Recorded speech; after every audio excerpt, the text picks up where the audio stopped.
Welcome to Miss V, the Storyteller podcast. You guys, I am so excited today. We have a guest and she's going to share a story with us. But before we do that, she is going to tell us a little bit about herself. So, Judy, please introduce yourself to my listeners. Sure. My name is Judy Foreman, and I'm older than I used to be, as is everybody else. I'm not going to tell you how old. I've had a very good life as a journalist. I was a reporter and then a columnist, a health columnist for the Boston Globe, which I loved. I did that for decades. Now I write books. I am married to my third husband. That's a whole story in itself. He is wonderful. Um, and this was not predictable from the way I grew up. I grew up in an upper middle class household, but bad things were happening there, as they happen in a lot of households where you would not think they would be happening. So if you want to get into that, we certainly can. And whenever you want, I can go into those details. So, thank you for sharing about yourself, Judy. So, you all know that I'm a storyteller and I enjoy a good story. That's what I'm all about. I believe in stories and how they have the power to connect us, to help us to make strong connections and bring us together. So, Judy is going to share a story with us today. So, Judy, go ahead and share your story with us. Okay, I like to think this is not a story that defines me, but it did propel me on a lifelong quest for the truth, which plays into my having been a journalist my whole life. When I was growing up, starting when I was a teenager, my father used to come to the doorway of my room wearing only a t-shirt. And I was terrified every night of my teenage life because I thought he was going to rape me. He never did, but it was like a mock execution where someone pretends to shoot your wife or child.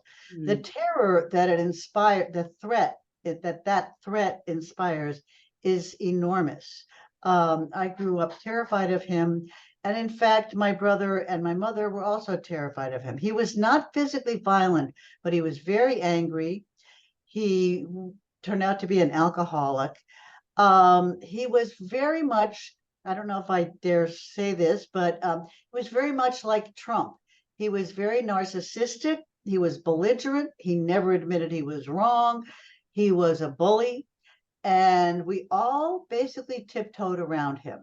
Um, and that is not a safe way to grow up.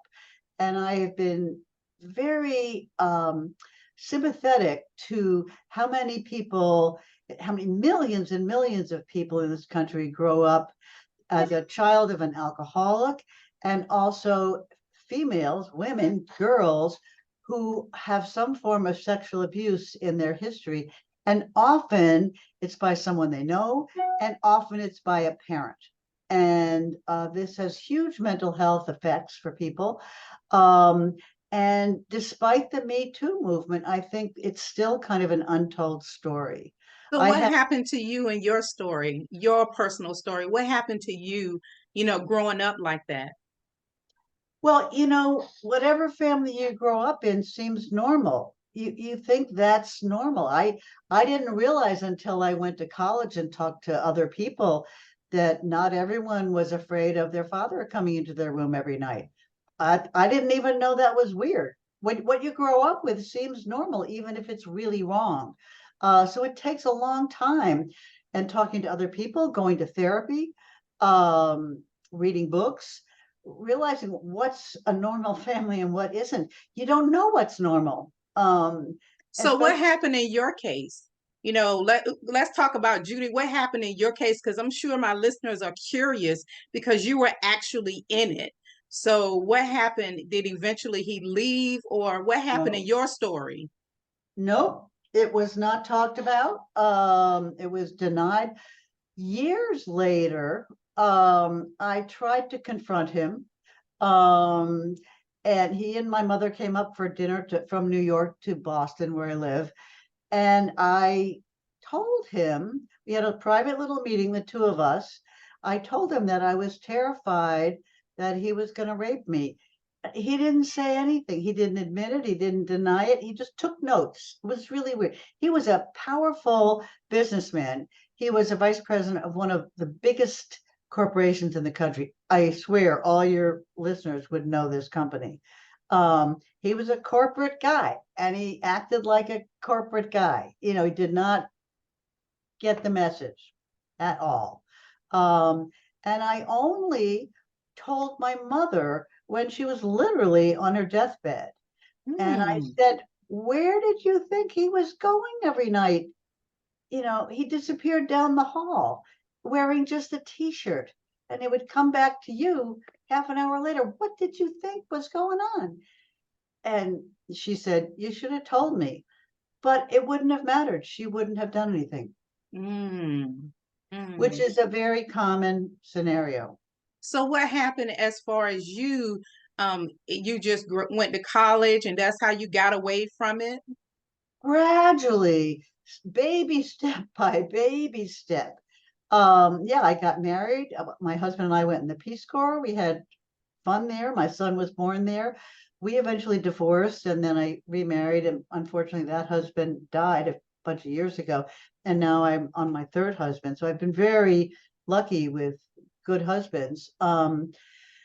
But yeah, no, basically, eventually I went into therapy and that has been huge.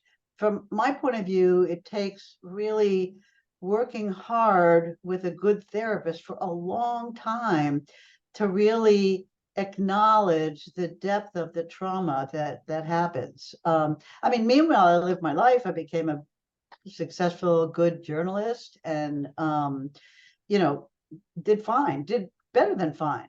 But internally, there's a whole journey that that I have had to go through. I don't know if everybody does, but I certainly have had to go through that journey. It's a worthwhile journey, you know, unless you do the hard work of trying to heal, you get stuck, you know, sort of limited in your personality, sort of closed in, maybe more anxious than you would otherwise be. You know, it takes hard work to undo the damage that someone has done to you. Yeah, I agree. For my story, because I'm going to share my story. And Okay. I didn't have the same that type of experience, but I was raised in a house where there was a lot of yelling. My dad was a yeller.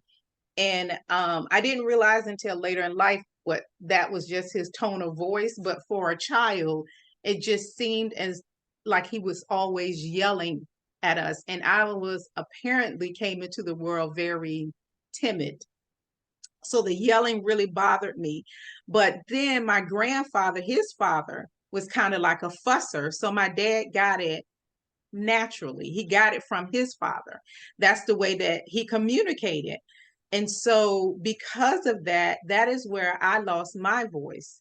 Because in a way to protect me, I decided to not say anything in hopes that I wouldn't get in trouble, I wouldn't get yelled at and fussed at. And it worked. So it lasts for a long time. I just, even outside of my home, I decided I would not talk because I did not like confrontation. If you started to yell at me, I was gone. That was the quickest way to get rid of me, was to start yelling at me. Even now, I hate when people yell, scream, fuss, and all that. And I got that from my dad. But the good part of my story is when I became an adult, well, early teenagers, I kind of realized that that was my dad's way of communicating, that he didn't know how, because now we're older. Me and my siblings were older, and I could understand him yelling when we were young, because you know, when you're little kids, you run around and you do stuff and your parents yell at you. But when you become teenagers and older, you know, that kind of like backs off a bit. And I realized, oh, that's just the way he communicates. But then he realized one day that I was afraid of him. Right. That's when he kind of got it, when he was coming towards me and I put my hands up, and that moment he realized, oh my God, my child is afraid of me. And it took that to change the way that he would speak around me, because he now saw how all of those years of yelling and fussing affected me. And then he changed. So he didn't yell. Even now, we've gotten much closer because we had come very far apart for some years, but we've come back together because, well, number one, he's gotten older. I've gotten older, and I've learned how to communicate a little bit better to help him to communicate better. So we've gotten a lot better. He really has calmed down a lot. He's not yelling like he used to. So my story has a really good end for the most part as far as my relationship with my dad. So I know that you have a book, and I know your book are full of stories. So I want you to share with us what made you decide to write that book. I'll tell you what, I just have to say, it's amazing that you were able to communicate by putting your hands up to your father, and he got the message that you were afraid of him. My mother, brother, and I were afraid of my father, but that never got clarified. He never admitted it. We tiptoed around him his entire life. So you're sort of very lucky or very brave or something, but your father changed. Mine didn't. I'm jealous. Well, in my particular case, because I was so different than my siblings, I was very quiet. I was a very quiet child. I would be in the house and nobody would know that I was home. So that particular day when he came towards me and I put my hands up, he actually saw my facial expression in my hands. And I think he just got it at that moment. Because if you think about it, if he was around me, I never really said anything. I didn't say But anything. he got the He message. did. My father never got the message. Yeah. And I think there are many fathers out there who don't get the message ever. But anyway, that story and a whole bunch of others from when I was growing up are in my book called Let the More Loving One Be Me. It's a bunch of memoirs that I began writing. Actually, I'm in this group at Harvard. It's one of those lifelong learning programs. It's called Harvard Institute for Learning and Retirement. And I've been a journalist all my life, but I've never written memoirs or even fiction. I've now written one novel, but then I wrote this memoir. But the memoir is basically a collection of shorter stories that I started writing when I took this class. And they just, every week we'd have a submission, and I just kept writing and writing and writing. So that's how this book started. I didn't really at all start out thinking I was going to write a book. I just wrote a series of memoirs, some hilariously funny, a lot not having to do with my parents, but some definitely having to do with my parents. And it's I really encourage people to write down their stories, because even if you can't, even if you think you can't write, you can put it down, and then if you want to make it more polished or sound professional, that's fine. But many people do have a story to tell that's worth telling to yourself and your friends, but also for your kids. Eventually, you may want your kids to know what your inner life is like. I think it's really valuable for kids and grandkids to know that.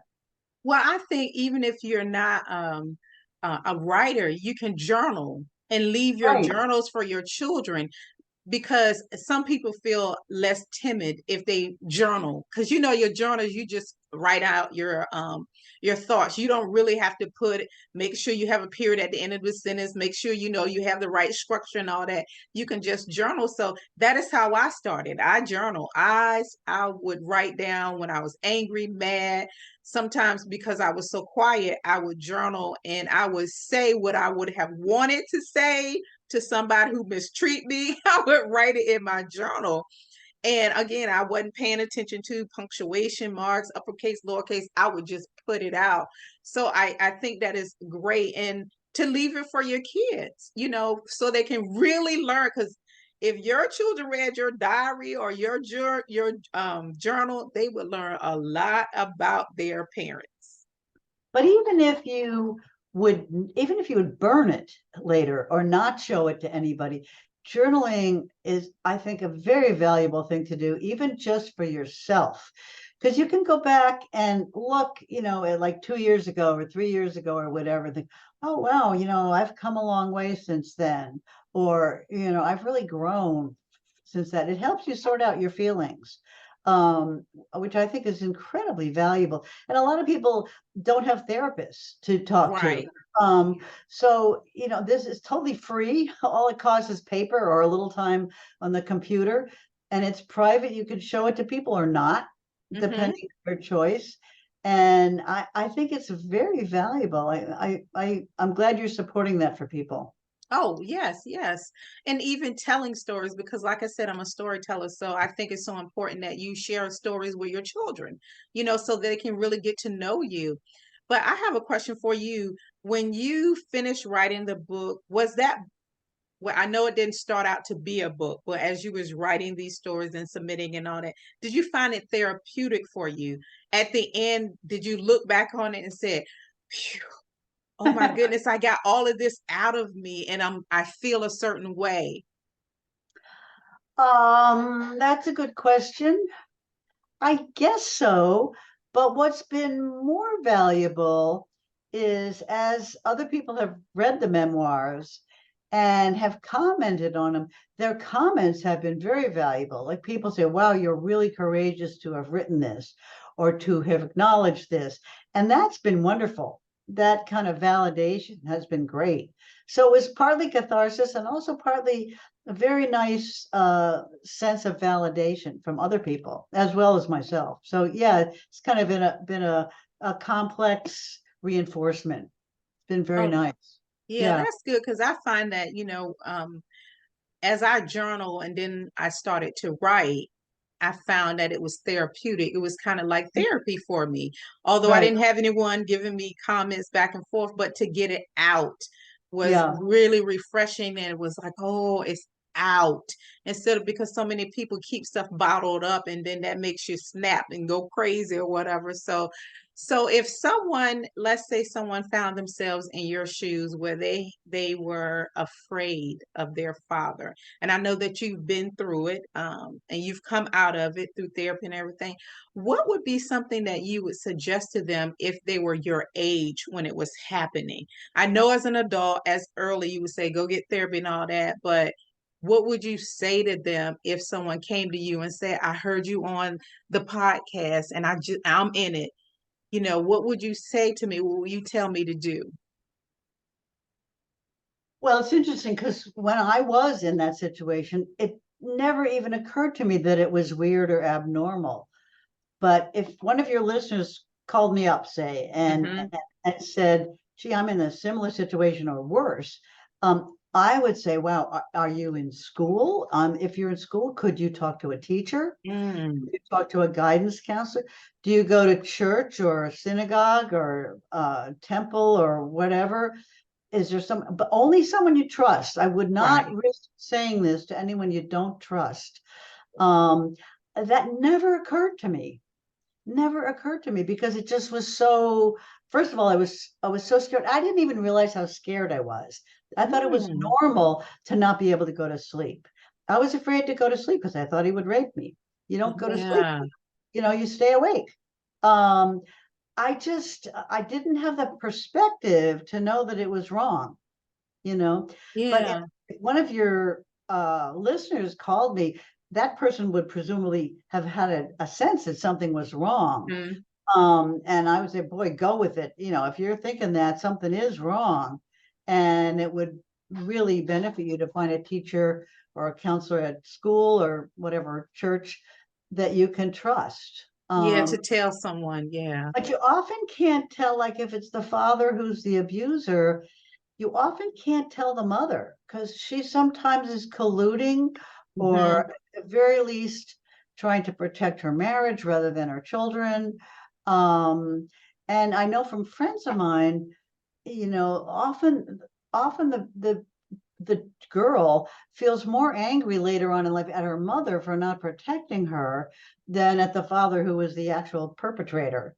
Because we expect our mothers to protect us. And Yes. when they don't, that's huge. So if your father is being abusive, your mother may not be the one to talk to, Right. because if she knows that truth, that shakes her world up. And she may think, God, I should leave this guy. And she may not have the money or the wherewithal. That shakes her world to the foundations.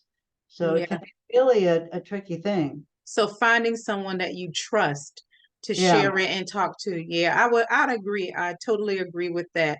For me, it was like I said, it was just different. It was just the yelling. That's pretty much the yelling. And apparently, like I said, I was very timid and shy. I mean, yelling got to it. Didn't bother my brothers and sisters at all. It didn't bother them, or they didn't show that it bothered them. So yeah, that's some really good advice. So I want you to tell everyone about your book, where they can get it from, um, how they Yeah. can reach out to you if they need to reach out to you, if they want to get more information. Go ahead and please tell us about the book and where they can get it from and all that. Sure. It's called Let the More Loving One Be Me. Or if you just remember my name, Judy Foreman, and go to Amazon, you can get the book. I have other books up on Amazon too, but this is the most recent. I also have a website, judyforman.com, and that's JUDYF as in Frank, OREMAN.com. And I answer questions from my website. There's also, if you do get the book, there's resources for you to turn to if you would like to. So that's another good thing. There actually, just parenthetically, there are plenty of resources out there for women who've been and girls who've been having a hard time with abusive people. So you are not alone. In fact, the statistics are horrifying. These kinds of problems are really, really common and not enough talked about. Well, yeah, Not and enough that's one of the acknowledged. reasons. Well, that's one of the reasons why I have my podcast and I do this platform.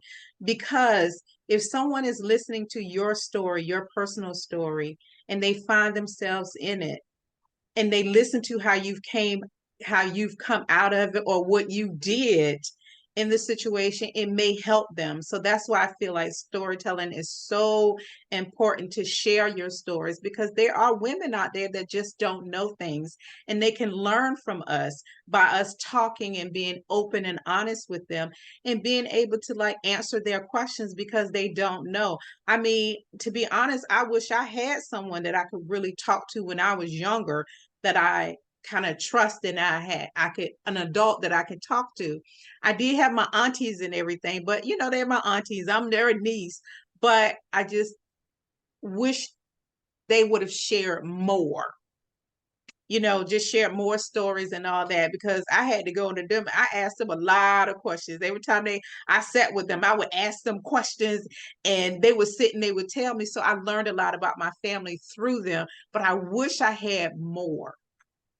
Yeah, and I think sometimes it's not till you get out of the family that you get a little perspective on it. Like one summer when I was in high school, I was on this program called American Field Service, and I went to live with a family in Denmark, which was great. And a whole bunch of kids did this. And this family was so different. Nobody got drunk. The father was not angry. And I thought, oh, wow, this is a totally different kind of family. And then I went to an all women's college, and women were valued. And I thought, holy cow, what? Women are valued? That was a surprise. Women were not valued. And this was a while ago, but still in my family, women were not valued. And it was like a shock. Holy cow, you mean I matter? I'm important. I have value. Yeah. I didn't feel that growing up. Um, and it was only when you get out that you think, oh, wow, it's my family that was weird. Yeah. Seriously. That is so true, because you don't know it until you get out of it, because you're living it every day. So that's your norm. So Exactly. yeah, that's your norm. So thank you, Judy, so much for coming on the show and just sharing your story with us.